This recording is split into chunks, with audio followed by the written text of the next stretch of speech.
आगे जय जगन्नाथ।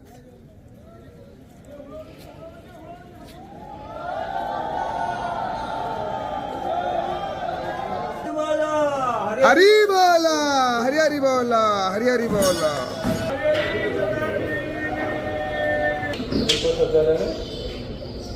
हरि बोला, हरि हरि बोला, हरि हरि बोला।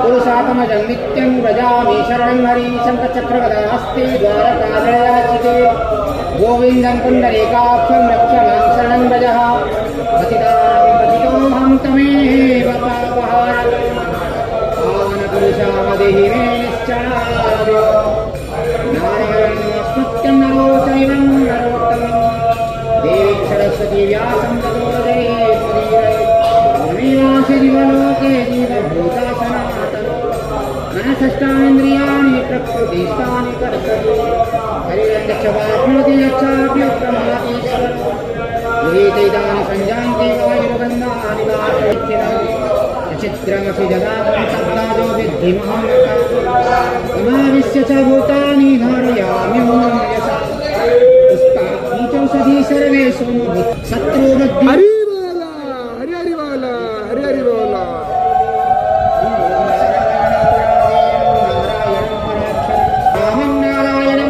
मुकुंदं मधुसूदनं कृष्णं केशवकन्यारे हरे वैकुण्ठं हरे मुरारे मधुकैटवारि गोविन्द गोपाल मुकुन्द शैल जगदीश नारायण कृष्ण विष्णु परमश्रयमां जगदीश भजं चकं गदामि परशोदता समङ्कोशैव च केटकं उद्गरं चैव मुद्रा सूर्यस्य षोडश भैरवाय नमः विरंचि नारायणाय नमः चंद्रदेवताय नमः सूर्यनारायणाय नमः पतितपावन जगन्नाथयते नमः